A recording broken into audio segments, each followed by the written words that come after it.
गए। आप भी पीवाई को करते थे उतना? यही तो गलती थी पहले दूसरे अटेम्प्ट में, पहला दूसरा अटेम्प्ट में प्री फेल कर गया था। तीसरा अटेम्प्ट में मेरा प्री निकला और मैं इंटरव्यू तक पहुंचा उस साल। तो पहला दूसरा में क्यों फेल हो गया मुझे सही बता रहा हूँ, मुझे नहीं पता था पीवाई क्यों क्या होता है सिलेबस भी नहीं पता। Audible आज आपको मैं मिल बिगनर जाता होता, मेच्योरिटी के साथ बिगनर होता। जैसे आज मैं बच्चों को ये संदेश देना चाहूँगा कि आज मैं यदि कोचिंग करता तो मैं जैसे मुझे मैथ समझ में नहीं आता या रीजनिंग समझ में नहीं आता। देखो यार, चूंकि मैं शुरू से एक सीरियस एस्पिरेंट रहा हूँ रियल में, क्योंकि तभी मुझे जल्दी मतलब जब मैं 23 साल का था मैंने पहला इंटरव्यू दिया था यूपीएससी का 14 में। गलती यही हुई थी कि मैं भी 2 साल तक मुखर्जी नगर की गलियों में घूमता रहा 2010 की बात है, उस समय ऑनलाइन कुछ नहीं हुआ करता था। गांव से आया, जो अपने उस समय प्रत्येक दर्पण चलती थी उसमें देखा ये कोचिंग चलती है तो सीधा आके बिना सोचे समझे कुछ कोचिंगों में एडमिशन ले लिया। Hi everyone, welcome to Studency. आज की वीडियो काफ़ी यूजफुल और इंस्पायरिंग होगी। मेरे साथ हैं धर्मेंद्र सर, जिनको ऑलरेडी आप जानते हैं। हिंदी माध्यम में एक सर का नाम है काफ़ी। और साथ ही इस वीडियो में सर का जो भी एक्सपीरियंस है, जो भी इन्होंने अपने 10-15 साल में सीखा है, देखा है, उतार चढ़ाव भी और भी एस्पिरेंट का। अब कई सारे टॉपर से मिले, कई सारे टॉपर इनके द्वारा पढ़ाए गए रोड मैप से क्लियर किए, वो सारी चीज़ें इसमें हम लोग डिस्कस करेंगे। बने रही वीडियो में, साथ ही सर को विशेष दे सकते हैं इस इनके लास्ट अटेम्प्ट के लिए। तो सर, सबसे पहले चैनल पे आपका स्वागत है। थैंक यू विकास, आपने इनवाइट किया और आज बच्चों को बहुत शानदार वीडियो मिलने वाला है और कुछ हमने बहुत अच्छी किताबें बच्चों के लिए बनाई उनके बारे में भी बताने वाले हैं, तो बहुत सारा सरप्राइज इस वीडियो में आज होने वाला है। तो सर, ये फाइनली जर्नी कैसी रही आपकी यूपीएससी की? बिल्कुल विकास, ये चूंकि मेरा लास्ट अटेम्प्ट था और इस बार भी इंटरव्यू देने का मौका मिला, तो ओवरऑल यदि जर्नी को बोलें तो बहुत अच्छी रही है। और इस दौरान जैसे यूट्यूब पे बच्चों को पढ़ाना और खुद की तैयारी साथ साथ करना एक अच्छा अनुभव रहा है। जब आप स्टार्टिंग में एक बिगनर थे और जो आपका लास्ट अटेम्प्ट ये रहा है, क्या मेजर डिफरेंस देखने को मिला पहले और अभी वाले में आपको? ये एक बहुत इम्पोर्टेंट क्वेश्चन है जो बिगनर्स के लिए भी बहुत काम आ सकता है इसका आंसर। बिल्कुल, जैसे शुरुआत में हम गलती कर बैठते हैं, जो न्यू स्टूडेंट होते हैं हम लोग भागते हैं विदाउट सिलेबस देखे और विदाउट पीवाईक्यू देखे, हम कोचिंगों में भागते रहते हैं। ओके। और जब हम 2 साल हमारी एनर्जी और अच्छा पैसा हम कह सकते हैं उसमें गंवा देते हैं 2 साल तक, बाद में पता लगता है कि यार यूपीएससी की जर्नी तो इस दिशा में थी, हम उस दिशा में जा रहे थे। तो मैं जैसे बिगनर में मैंने भी गलतियां की थी। आज जब लास्ट अटेम्प्ट में था तो एक मेच्योरिटी थी कि मुझे बहुत कम पढ़ना है लेकिन सही दिशा में पढ़ना है, कि यूपीएससी क्या चाहता है उस दिशा में पढ़ना है। तो बच्चे ये ध्यान रखें सबसे पहले जो सिलेबस है और पीवाईक्यू है। ओके, मतलब आपसे भी वो गलतियां हुई थी जो एक बिगनर, मतलब 2 साल तक आपको भी रियलाइज नहीं हुआ था ये? ये बिल्कुल सही है, उसी वजह से हिंदी मीडियम के बच्चों को ज़्यादा टाइम लगता है। कभी कभी क्या होता है हिंदी मीडियम के एस्पिरेंट के साथ ये ज़्यादा होता है कि वो 2 साल तक कोचिंग में जाता है, जब वो वापस एग्जाम देने लायक होता है तो वो बहुत सारी चीज़ें भूल जाता है या उसको खुद ही सेल्फ करनी पड़ती है। तो मेरा ये मानना है कि सेल्फ स्टडी का बहुत ज़्यादा महत्व रहेगा। और जैसे विशेषकर आंसर राइटिंग की हम बात कर सकते हैं कि सही दिशा में वो आंसर राइटिंग करे। मेंस की भी बात लेकर कर रहा हूँ विशेषकर, और इनमें बड़ा रोल पीवाईक्यू का है। प्री को देखो, मेंस को देखो, पीवाईक्यू इसमें बड़ी भूमिका निभाता है।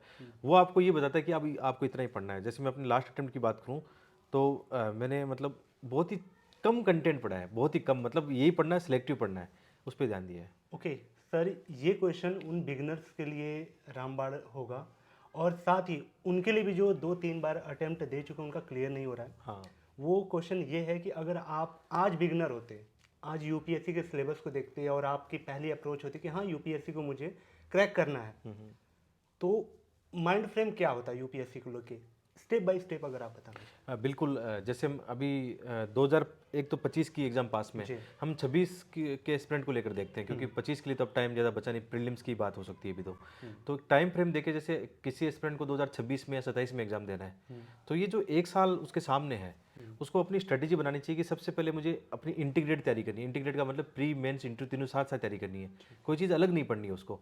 तो सबसे पहले वो प्री और मेंस का सिलेबस उठाए और पीवाईक्यू क्वेश्चन उठाए, अपने टेबल पर रखे।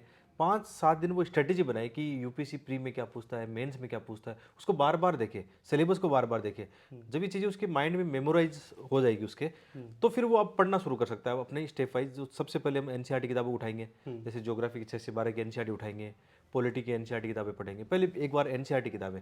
बट ये ध्यान रखना है कि हमें मेंस का सिलेबस कवर करना है तो उसके लिए शॉर्ट नोट्स भी ज़रूरी है। तो इंटीग्रेटेड तैयारी करें और इंटरव्यू को हमेशा ध्यान रखें। क्योंकि मैं अपना सिलेक्शन मानूं कि मेरा इतना लेट सिलेक्शन नहीं होने के पीछे जो कारण था वो था मैंने इंटरव्यू को साइड लाइन कर दिया था। वो एक जो व्यक्तित्व होता है वो एक दिन में, 5 दिन में, 2 महीने में नहीं बनेगा, उसके लिए आप टाइम चाहिए होता है, तो उसको ध्यान रखें। कोचिंग लेते हैं इस समय आप? अभी कोचिंग की उतनी नीड नहीं है, कोचिंग की नीड नहीं है। उसके पीछे वजह है क्योंकि जो अच्छा कंटेंट चाहिए, जो आपको अच्छे टीचर चाहिए, आप यूट्यूब पे देखना किसी न किसी टीचर ने अपना सब्जेक्ट तो बढ़िया पढ़ाया है। जैसे मान लो मैं एथिक्स बढ़िया पढ़ाता हूँ, ऐसे पढ़ाता हूँ, तो किसी ने कोई ज्योग्राफी अच्छी पढ़ाई होगी, तो इतना ही तो चाहिए। हाँ, वहाँ से अपना ले हाँ, लेंगे ऑनलाइन कंटेंट। बस आज ये जरूर है कि थोड़ा सा आजकल मेंटर की भूमिका बढ़ गई है। अभी मार्केट में आप ट्रेंड देखना, मेंटर आ गए हैं, जो बच्चे की मेंटर हेल्प करता है, हर टाइम हेल्प करता है, उसके हाथ पकड़ के उसको एग्जाम तक पूरी हेल्प करता है। तो ये कर सकते हैं कि छोटे मोटे फीस दे के कोई मेंटर, आजकल बहुत सारे मेंटर हैं, तो मेंटर से जुड़ सकते हैं। ओके, आपका 5 मेंस सर, 5 मेंस आपने लिखा है, हाँ, तो बार बार आपका मेंस क्लियर होता है, आपका चौथा इंटरव्यू था ये। तो मेंस के लिए लिख के ही पास करने वाला एग्जाम है और तभी आपका रैंक डिसाइड होगा जब आप अच्छा स्कोर करेंगे। उसके लिए आपकी बेस्ट आंसर राइटिंग होनी चाहिए। हाँ। आंसर राइटिंग को आप कैसे देखते हैं, और आपकी एक बुक भी आप लॉन्च किया आपने, वजह क्या थी उसकी? इसमें 2-3 चीज़ें मैंने ध्यान रखी है कि एक तो मेंस का सिलेबस पढ़ते हुए मैंने छोटे छोटे नोट्स बना लिए थे, जो कि मैंने बच्चों को यूट्यूब पे पढ़ाया भी है। और दूसरा एक सबसे बड़ा जो तरीका बदलाव आएगा वो है टॉपर्स की कॉपीज। आप जैसे आपने 6 महीने पढ़ाई कर ली, आपने सिलेबस कवर कर लिया, तो 6 महीने के बाद में आप आंसर राइटिंग कर सकते हो। कई कहते हैं पहले दिन से आंसर राइटिंग करो। मेरा तरीका ये है कि पहले दिन से आंसर राइटिंग करोगे तो उतना अच्छा नहीं लिख पाओगे, क्योंकि आंसर में क्या होता है, इंटीग्रेट करना पड़ता है। जितने भी जीएस के सब्जेक्ट आपस में इंटरलिंक होते हैं, तभी आपकी आंसर राइटिंग बढ़िया होने लग जाएगी। तो 6 महीने के बाद में आप ऐसा कर सकते हो कि आप भी उनकी आंसर राइटिंग शुरू करो, पीवाईक्यू क्वेश्चन उठा लो, या फिर टॉपर्स की कॉपीज आजकल हर जगह मिलती है, मार्केट में मिलती है। आपकी वेबसाइट पे भी शायद टॉपर्स की कॉपीज आप जी प्रोवाइड हाँ, करा देना। बिल्कुल, लिंक तो मैं नीचे दे दूंगा। हाँ, तो टॉपर्स की कॉपीज में देख देख के वो सीख सकता है। मैंने भी ये किया, टॉपर्स की कॉपीज देख देख के सीखा। जो मार्केट में टेस्ट सीरीज है उस पर बिलीव नहीं था मेरा, क्योंकि उनका चेकिंग सिस्टम बहुत पुअर है। इस बार भी जैसे मैं टेस्ट सीरीज दे रहा था, मैंने मना नहीं कर रहा हूँ, मैंने विजन की टेस्ट सीरीज मेंस के लिए ली थी, क्योंकि वो इंटरव्यू वालों को बहुत कम प्राइस में दे रहे थे, छोटी सी प्राइस में। ओके, तो मैंने लिखे वो टेस्ट, ईमानदारी से लिखे। उसका फ़ायदा ये हुआ कि 3 घंटे के अंदर जो टाइम टेबल बना के हम एक टाइम फ्रेम करते हैं ना, उसका फ़ायदा मिला हमें। सर इसमें जो आपका आंसर राइटिंग का पूरा आपने कॉन्सेप्ट लिखा है, हाँ, तो ये खुद का आपका है या फिर और भी कुछ इसमें इस supplements टाइप का इसकी और लिखा इस है? बुक की बहुत अच्छी कहानी है। जैसे इस बार मेरा प्री हो गया था उस समय, लेकिन उस समय एक हमारा आंसर राइटिंग का बैच भी चल रहा था। ठीक है, तो आंसर राइटिंग का बैच चल रहा था। अब मेरे सामने चुनौती थी कि मैं आंसर राइटिंग बैच को चलाऊं या खुद की मेंस की तैयारी करूं। ओके, फिर ये लगा कि नहीं यार, खुद भी पढ़ते हैं, बच्चों को भी पढ़ाते हैं। तो मैंने जो पीवाईक्यू थे, यूपीसी वाले 4-5 सालों की पीवाईक्यू है, तो इसमें सिलेक्टिव जैसे 250 पीवाईक्यू मैंने अपने लिए लिखे थे, उस बैच के लिए भी लिखे थे। तो जो बच्चे, बहुत सारे बच्चे ऐसे हैं जो आंसर राइटिंग का अपना जो बैच ले रहे थे, ये उनके लिए बनाए थे। इसमें आप जैसे आप देखोगे किताब में मॉडल आंसर, ये मेरी राइटिंग है पूरी, है ना। इसमें कैसे टू दी पॉइंट, ऐसी किताब एक तो मार्केट में क्यों नहीं है, क्योंकि आप ये जानते हो कोई आंसर राइटिंग की किताब आती है मार्केट में, या तो वो मतलब किसी टीचर ने लिखी होगी जो आउटडेटेड होगा। इसीलिए मैं हाँ, सर इस क्वेश्चन हाँ, को पूछा हूँ।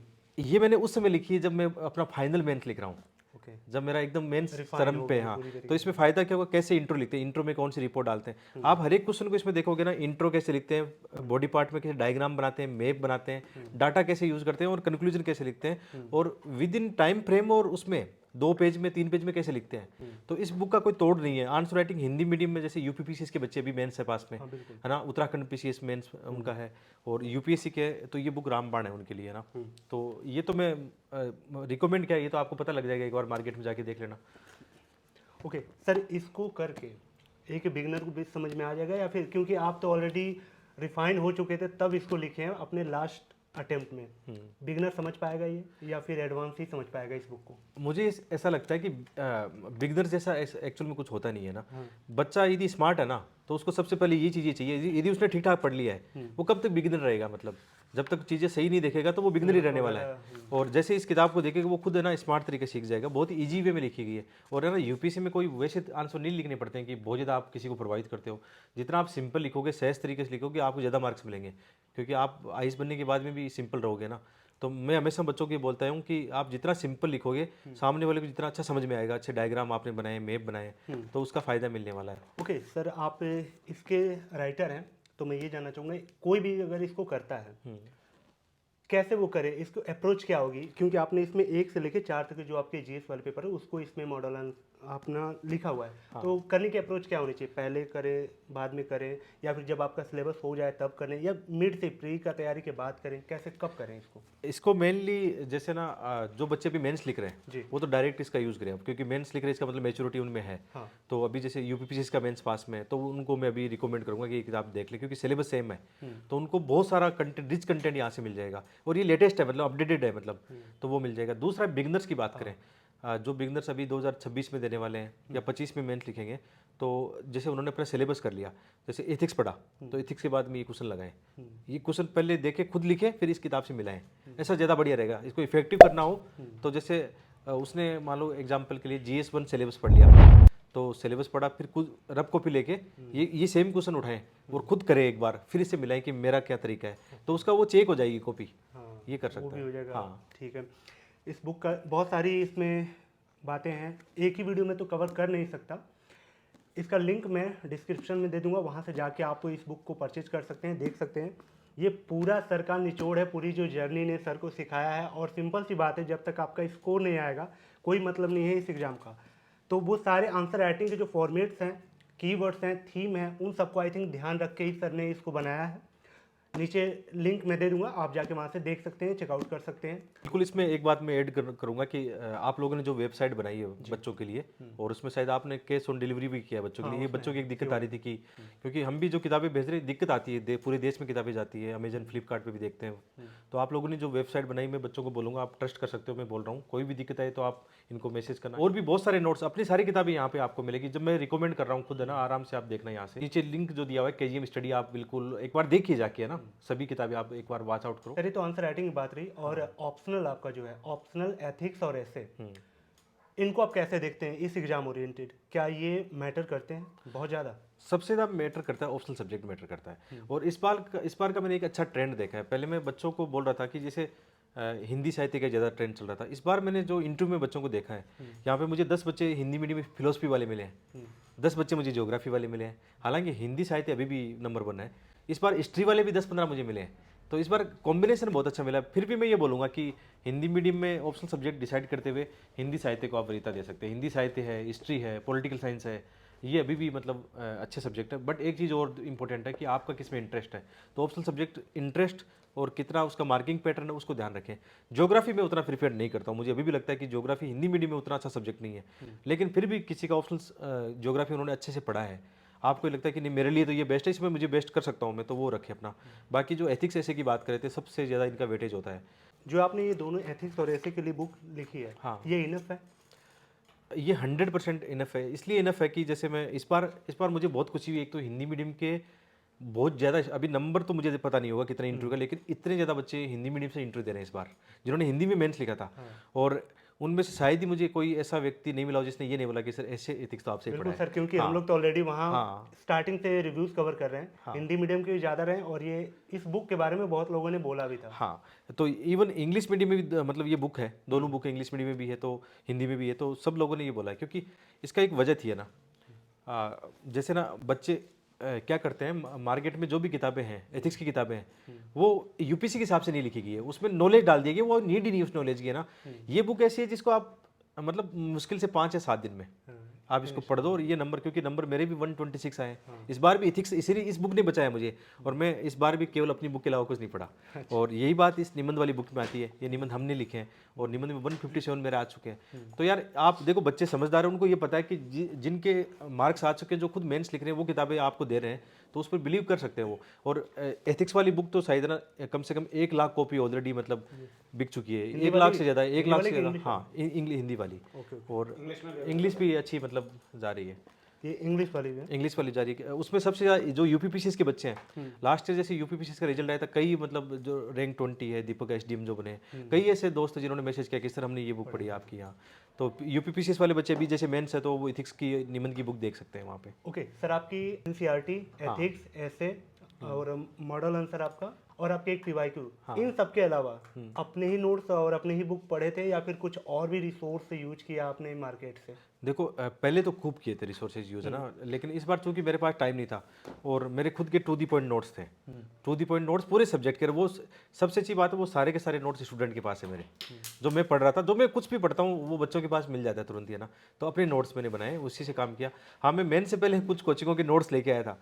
उन नोट्स को ऐसे देखा, लाके सीधा सीधा पटक दिया, मतलब वो किसी काम के नहीं थे। क्योंकि इस समय मेंस के समय आप टू दी पॉइंट पढ़ोगे, अपने नोट्स पढ़ोगे, शॉर्ट नोट्स, तो वो ज़्यादा आपके लिए वैल्यूबल होंगे। सर आप रिवीजन के लिए क्या स्ट्रेटजी अपनाते हैं? क्योंकि जब पढ़ते पढ़ते बहुत सारा कंटेंट हमारे पास हो जाता है, एग्जाम पास में होता है, हमें लगता है कि यार हमें पॉलिटी भी कंप्लीट करनी है, इकोनॉमी भी करना है, बहुत सारे कंटेंट हो जाते हैं। आपकी पर्सनल स्ट्रेटजी क्या है जो आप फॉलो करते थे? बिल्कुल मेरी सबसे अच्छी ये रहा है कि मतलब जैसे मैंने आज पढ़ रहा हूँ, जो भी आज के दिन मैंने पढ़ा है, चाहे मैं किताब में हाईलाइट कर रहा हूँ या शॉर्ट नोट्स बना रहा हूँ, मैं जब कल उसी रूटीन पे पढ़ूंगा तो पहले वाला रिवीजन करूंगा, तीसरे दिन जाऊंगा तो पहले दूसरे वाला रिवीजन करूंगा।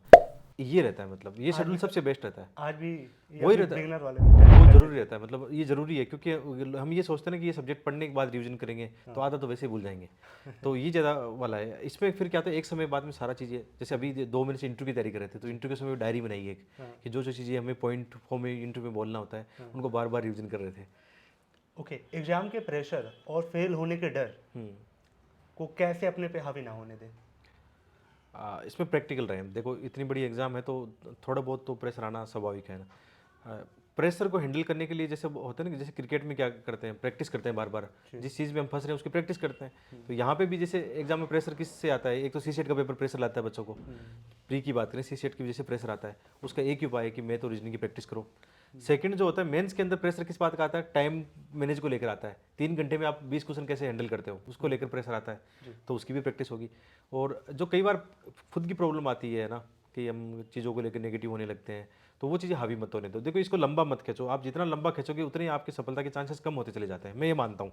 और मैं ये सीख देना चाहता हूँ कि जैसे मेरा ये लास्ट अटेम्प्ट था, कितने साल इसमें टाइम, हालांकि मेरा लकीली ये ठीक रहा था कि मेरा जो प्लान भी है, मैं टीचिंग वाला, पढ़ाने वाला, मैं एक लाइफ को, मेरा जो खुशी वाला पार्ट है उसको साथ लेके चल रहा था, तो इतना मुझे बर्डन नहीं आया था। क्योंकि जैसे मेरी शादी भी 8 साल पहले हो गई थी, छोटी बच्ची है, तो मैं अपने परिवार की जो जिम्मेदारियाँ होती है साथ साथ वो भी निभा रहा था और तैयारी कर रहा था, तो इतनी मुझे ज़्यादा बर्डन इसमें आई नहीं। ओके, एक बिगिनर के लिए कहाँ पे दिक्कत आ सकती है इस एग्जाम में? किसी पर्टिकुलर सब्जेक्ट की अगर बात करें, आप किसी पर्टिकुलर सब्जेक्ट में आ सकती है या फिर उनके किसी अप्रोच में आ सकती है? कहाँ दिक्कत आ सकती है? ये अच्छा क्वेश्चन है, क्योंकि इसमें अप्रोच में आती है बच्चों को, वो सही डायरेक्शन उनको नहीं मिल पाता है। हाँ। सही डायरेक्शन का मतलब होता है कि मैंने ये देखा, नोटिस किया कि 2 साल तक जो बच्चे कोचिंगों से निकल के आ रहे हैं, आप किसी भी फेमस कोचिंग के बाहर जाके खड़े हो जाओ, उन बच्चों से आप एक बार पूछो कि आपके सिलेबस में क्या है। यूपीसी में आप ये आज आप ज्योग्राफी पढ़ के आए हो, ज्योग्राफी में किस टाइप के क्वेश्चन आते हैं, आप उनसे पूछना, उनको नहीं पता होता है। 2 साल तक उनको ये नहीं पता होता, क्योंकि वो किस पे बिलीव करता है, अपने टीचर पर। अब टीचर खुद आउटडेटेड है, टीचर खुद 10 साल पहले एग्जाम दी थी या 20 साल पहले दी थी उसने। ये मैंने कोचिंग का एक मैं बोलूँगा कि उनको जिम्मेदारी लेनी पड़ेगी, विशेषकर हिंदी मीडियम को जिम्मेदारी लेनी पड़ेगी। क्योंकि इंग्लिश मीडियम के बच्चे स्मार्ट होते हैं, वो अपने टीचर से पूछ लेते हैं कि सर ये क्यों नहीं पढ़ाया, सर ये आजकल तो डायरेक्शन ये है, आपने ये क्यों नहीं पढ़ाया। हिंदी मीडियम वाले में थोड़ा सा बच्चे गुरु वो वाली भावना ज़्यादा रखते हैं, तो डायरेक्शन अपनी सही रखें। डायरेक्शन का मतलब है आपकी टेबल जहाँ पे आप पढ़ रहे हो, अभी आपने आपसे सवाल करना कि मेरे टेबल पे पीवाई क्यों पढ़ा है, पीवाई क्यू 16 पेपर पढ़ा है और वो भी मेरा वाला पढ़ा है, ये देख लेना कि धर्मेंद्र सर वाला पीवाई क्यू पढ़ा है नहीं पढ़ा है। क्योंकि सबसे अच्छा पीवाई क्यू, मजाक की बात अलग है लेकिन नो डाउट, मतलब उस बच्चे बोलते हैं पीवाई क्यू कैसे करें, वो पीवाई क्यू उसमें बताएगी। अपनी वाली जो बुक है ना, आप दिखा सकते हो उस बुक को बच्चों को कि मतलब वन स्टॉप कह सकते हैं इसको, हम ऐसा बोल सकते हैं। इतनी अच्छी स्मार्ट बुक, हमने बहुत एफर्ट लगाए थे इस पे, है ना। हाँ, ऐसी बुक पहले हमने खुद चैलेंज लिया था, मतलब कि मार्केट में थी नहीं। हम खुद पीवाई की पढ़ के इतनी गुस्सा आता था कि हम क्या पढ़ रहे हैं, मतलब जो आप फेमस किताबें बताते हो ना पीवाई की वाली, कई बार नाम नहीं लेना ठीक नहीं है, बट है ना, उनमें वो चीज़ें नहीं थी। फिर हमने इसमें सुधार किया था, और जैसे सीसेट का भी किया है, ये इंग्लिश में पीवाई क्यू लिया है। तो अभी इसमें थीम को ध्यान में रखते हुए आपने अलाइन किया होगा। थीम को ध्यान में रखा है, और हमने ये भी लगाया कि कौन सा क्वेश्चन लगातार रिपीट हो रहा है। ओके। उसमें कॉमन सेंस बहुत इंपॉर्टेंट होता है कि पीवाई की जरूरी नहीं कि आप पढ़ के करोगे, कॉमन सेंस यूज करो, उसमें ट्रिक्स लगाओ, लगती है ट्रिक्स, है ना, तो वो यूज करो। तो वो सारा इसमें दिया हुआ है। और सीसेट हिंदी इंग्लिश दोनों में है, मतलब अभी प्री पास में तो अभी ये किताबें मतलब बच्चों के लिए बहुत काम आने वाली है। प्री ओरिएंटेड भी सारी बुक सर की हैं, और मेंस के लिए तो आंसर राइटिंग सर की है। साथ ही अगर एनसीईआरटी की बात करें, एनसीईआरटी भी तरीके से डिजाइन किया हुआ है जो आपको नीड है, जो ज़रूरत है, थीम को ध्यान में रखते हुए, जो यूपीएससी के लिए ज़्यादा रिलेवेंट है। उसमें भी सारी एनसीईआरटी तो पढ़नी है नहीं, जो रिलेवेंट है वही आपने उसमें बनाया हुआ है अपनी बुक में। ठीक है, सेल्फ स्टडी, और साथ ही अगर हम ऑनलाइन से कुछ रिसोर्स ले लें तो इतना इनफ रहेगा, या फिर कोचिंग हम जो ऑफलाइन वाली कोचिंग है उनको लेना बेटर होगा? मुझे लगता है कि आजकल वो जो 2-2.5 लाख वाली फाउंडेशन वाली कोचिंग है ना, उसकी नीड नहीं है। उसके पीछे कहानी है कि जैसे मुझे ज्योग्राफी की 6 से 12 एनसीईआरटी पढ़नी है, मुझे सेल्फ करना पड़ेगा। अब मुझे सेल्फ पढ़ने के साथ मुझे कोई गाइड करने वाला होना चाहिए या टीचर होना चाहिए। तो ज्योग्राफी के सबसे बेस्ट जो वीडियो मुझे यूट्यूब पे मिल जाएंगे, एनिमेशन के साथ मिल जाएंगे, नए वाले वीडियो मिल जाएंगे। तो मैं क्यों भाई कोचिंग में जाके अपना 2 महीने ज्योग्राफी खराब करूँ? कर सकते हैं कब? जैसे इकोनॉमी है, बच्चों को नहीं समझ में आता है तो कोई टीचर मान लो 5-7 हज़ार रुपये में इकोनॉमी पढ़ा रहा है, तो वो पढ़ लिया इकोनॉमी। उसको सीसीएट समझ में नहीं आ रहा है, मैथ रीजनिंग समझ में नहीं आ रहा है, सेक्शन करो। आजकल का ये ज़माना अच्छा है कि आजकल जो टीचर है अच्छे अच्छे मतलब 2-2 हज़ार रुपये में कोर्स ला रहे हैं। तो जैसे मुझे पर्सनली इकोनॉमी नहीं समझ में आता था, तो जैसे मुंडाल सर का देख लिया इकोनॉमी। बाकी जैसे पॉलिटी, हिस्ट्री, ज्योग्राफी में क्या किसी टीचर से पढ़े? मुझे नहीं लगता इनकी ज़्यादा पढ़ने की नीड है इनको ना।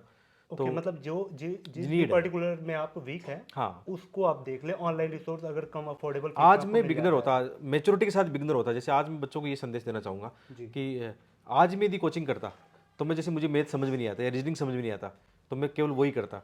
या मतलब जैसे ज्योग्राफी, पॉलिटी, हिस्ट्री खुद पढ़ लेता। ये खुद पढ़ने के फायदे भी बहुत ज़्यादा है कि आप बहुत सारी चीज़ों को एनालिसिस कर सकते हो, है ना। तो इकोनॉमी समझ नहीं आता, इकोनॉमी पढ़ ली, बस इतना काफ़ी है। कुछ कुछ सेक्शन पढ़ लो बस। सिलेबस को अपने करंट अफेयर से कैसे लिंक किया जाए, क्योंकि ये सबसे ज़्यादा क्वेश्चन आ रहा था मेरे कमेंट में कि कैसे हम करंट अफेयर को पढ़ें, कंप्लीट करें, क्योंकि सिलेबस में हम अलाइन नहीं कर पाते हैं। तो आप कैसे करते थे सिलेबस के अकॉर्डिंग अपने करंट अफेयर को अलाइन?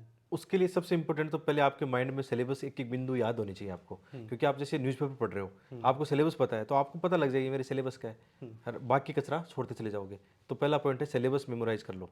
दूसरा है पीवाईक्यू बार बार मेमोराइज कर लो, क्योंकि आपको जैसे कोई क्वेश्चन पढ़ रहे हो, पीडीएस का कोई आर्टिकल आया आज, जैसे अभी एआई का सम्मेलन चल रहा है, फ्रांस में चल रहा था, तो आपको पता है एआई आपका सिलेबस कहाँ लिखा हुआ है, कहाँ लिखा हुआ है, जीएस 3 में लिखा हुआ है। तो ये आपका सिलेबस से मैच करता है। अब एआई को लेकर इंडिया मिशन लेके आए, एआई मिशन लेके आए, उस पर 10,000 करोड़ खर्च करा है। अभी जीपीयू की बात चल रही है, अभी डीप सेक चल रहा है। तो ये क्वेश्चन कहाँ काम आएंगे? जीएस 3 साइंस और टेक में यही तो लिखा हुआ है। तो ये बच्चे को पता होना चाहिए कि मेरा सिलेबस क्या है और पीवाईक्यू क्या है। एआई को लेकर क्वेश्चन आ चुका है, 2 बार आ चुका है मेंस के अंदर। एआई का कृषि में क्या रोल है, एआई का स्वास्थ्य में क्या रोल है। तो ऐसे इंटरलिंक करना है उसको। और करंट अफेयर के लिए लोगों का ये सबसे ज़्यादा होता है, भटकाव बहुत ज़्यादा होता है। वो 5 तरह की मैगजीन पढ़ेंगे, वो एक मंथली मैगजीन विजन की काफ़ी है। और न्यूज़पेपर पढ़ना चाहो तो इंडियन एक्सप्रेस और दैनिक जागरण। हिंदी मीडियम में दैनिक जागरण आजकल, क्योंकि मैंने इंटरव्यू के दौरान अब की बार ये देखा न्यूज़पेपर कौन सा बढ़िया है। अच्छा। लेकिन इंडियन एक्सप्रेस है ना, वो यूपीसी को लेकर आजकल खतरनाक हो रहा है। वो सेगमेंट ही दे रहा है, यूपीसी एसेंशियल करके वो सेगमेंट दे रहा है। तो इतने अच्छे आर्टिकल आते हैं, डेली 4 आपके टॉपिक कवर हो जाएंगे मेंस के प्री के। तो इंडियन एक्सप्रेस जरूर पढ़े, जिनको समझ में आता है इजीली, है ना। और वैसे इंडियन एक्सप्रेस इजी भाषा में आते हैं, हिंदी मीडियम वाले थोड़ा सा एफर्ट लगाएंगे तो बहुत आसानी से पढ़ लेंगे उसको।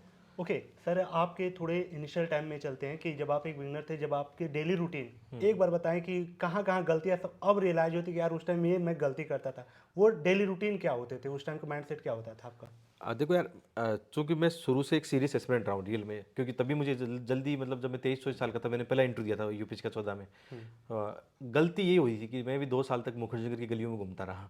2010 की बात है, उस समय ऑनलाइन कुछ नहीं हुआ करता था। गाँव से आया, जो अपने उस समय प्रत्येक दर्पण चलती थी, उसमें देखा ये कोचिंग चलती है, तो सीधा आके बिना सोचे समझे कुछ कोचिंगों में एडमिशन ले लिया। बाद में रियलाइज हुआ कि उतना ठीक, हाँ चलो वो टीचर अच्छे थे, उस टाइम के टीचर मैं मानता हूँ, अभी भी वो टीचर सारे अच्छे, उनका योगदान रहा है, मैं योगदान को भुला नहीं सकता। हाँ, बट रूटीन की आपने जैसे बात की, हाँ, तो उसमें वही 7-8 घंटे का रूटीन, मतलब वो फॉलो। लेकिन उसमें शुरू के 2 साल में कह रहा हूँ कोचिंगों में निकल गए। आप भी पीवाई को करते थे उतना? यही तो गलती थी, पहले दूसरे अटेम्प्ट में, पहला दूसरा अटेम्प्ट में प्री फेल कर गया था। तीसरा अटेम्प्ट में मेरा प्री निकला और मैं इंटरव्यू तक पहुंचा उस साल। तो पहला दूसरा में क्यों फेल हो गया, मुझे सही बता रहा हूँ, मुझे नहीं पता था पीवाई क्यों क्या होता है। सिलेबस भी नहीं पता होता। पीवाई को भी छोड़ना नहीं है एकदम? ना, पीवाई की तो पहली बेसिक है आपका, ये गलती कर दोगे तो फिर कोई फायदा नहीं होने वाला है। सर एक लास्ट क्वेश्चन, एनसीईआरटी के ऊपर थोड़ा डिटेल बात करें। एनसीईआरटी का बहुत कंफ्यूजन है कि मैं जब रिव्यू करता हूँ सर यूपीएससी भवन पे, बहुत से कैंडिडेट आते हैं, कहते हैं कि मैंने एनसीईआरटी एकदम नहीं पढ़ी है, कुछ कहते हैं कि बहुत मस्ट है, कुछ कहते हैं कि हमने बस सिर्फ समरी पढ़ी है। आपका क्या ओपिनियन है एनसीईआरटी के ऊपर? बिल्कुल, हाँ, सब अपनी अपनी बातें करते हैं, लेकिन मेरा तो बच्चों का ये रहता है वैसा कि जो 30 के लगभग एनसीईआरटी में किताबें हैं, ओरिजिनल वाली पढ़ो, समरी मत पढ़ो। जैसे आजकल क्विक बुक रही है, समरी आ गई बहुत सारी, है ना। उनमें वो चीज़ें नहीं है। ओरिजिनल पढ़ोगे तो 5 बातें ज़्यादा सीखोगे ना। और यूपीसी क्या करता है, ओरिजिनल से किताबें, जैसे कोई मैप बना हुआ है, मैप से क्वेश्चन फ्रेम कर लेगा, कोई बॉक्स बना हुआ है, तो ये पता होना चाहिए एस्पिरेंट, क्योंकि यूपीसी डायरेक्ट, यूपीसी खुद हिंट दे रहा है। लास्ट ईयर में आप देखोगे, लास्ट ईयर ज्योग्राफी की 2 एनसीईआरटी है, यूपीसी ने लगभग 15 क्वेश्चन पूछे उनसे, और वो भी 4 पेज से 4 क्वेश्चन पूछ रहे हैं लगातार, एज इट इज उठाया उन्होंने। यूपीसी खुद हिंट दे रहा है, भाई एनसीईआरटी पढ़ो, टू दी पॉइंट पढ़ो, क्यों समरी पढ़ रहे हो तुम? समरी से वो चीज़ें गायब हो जाती है ना। तो 30 के लगभग एनसीईआरटी आती है, आप लोग प्रोवाइड कराओ बच्चों को, वेबसाइट पे अपने मतलब सेट बनाओ पूरा, और बच्चों को वही दो जो काम किए। जैसे मार्केट में तो 50-60 एनसीईआरटी मिलती है, लेकिन मैंने ये देखा 30 के आसपास एनसीईआरटी अपने काम की, जैसे 6 से लेकर 12 की ज्योग्राफी की, पॉलिटी की कुछ एनसीईआरटी 11-12 की हो गई, और हिस्ट्री की नई वाली 6 से 12 हम पढ़ते ही हैं, ऐसे इकोनॉमिक की एनसीईआरटी, ये सारी एनसीईआरटी का आप बच्चों को बता सकते हो कि ये पढ़नी चाहिए, ओरिजिनल पढ़नी चाहिए। तो ये जितने भी बेसिक रिसोर्स है आपके, जो सर ने ध्यान में रखते हुए अपने अनुभव से वो चीज़ें लिखी है, सारे जितने भी बुक बताया सर ने वो सारा लिंक मैं नीचे दे दूंगा डिस्क्रिप्शन में, कॉम्बो वाला भी दे दूंगा। और अगर पर्टिकुलर किसी सेगमेंट में आपको दिक्कत है, जैसे सी सेट में दिक्कत हो रहा है, एनसीईआरटी में दिक्कत हो रहा है, या फिर मॉडल आंसर में दिक्कत हो रहा है आपको, तो उसका अलग अलग भी लिंक दे दूंगा, तो आप देख लेना, वहाँ से जाके परचेज कर सकते हो। चलिए, thank you so much sir. आप फाइनल कुछ कहना चाह रहे हो? बिल्कुल विकास, आपको बहुत बहुत धन्यवाद कि आप स्टूडेंट के लिए इतना प्रयास करें, और मैं बच्चों को भी बोलना चाहूँगा कि दोस्तों ने जो मिलके वेबसाइट बनाई है, आप उनको सपोर्ट करें, प्यार करें, अच्छा कंटेंट आपको देंगे, ट्रस्ट के साथ करेंगे, क्योंकि हमने ये देखा मार्केट में ट्रस्ट की कमी थी, जो आप लोग आप पूरा कर देंगे। जो केजीएम स्टडी आपने वेबसाइट बनाई है, अपनी किताबें भी आप बच्चों को वहाँ प्रोवाइड कराओगे, अन्य किताबें प्रोवाइड कराओगे, तो बहुत अच्छी बात है ये। और चूंकि ट्रस्ट का एक इशू था, तो आप लोगों ने ये सोल्व कर दिया बिल्कुल। आपकी हेल्पलाइन भी बहुत अच्छी है, सारा अच्छा है, तो मैं बच्चों को बोलूँगा कि आप इनकी वेबसाइट पर जाएँ, विजिट करें, देखें।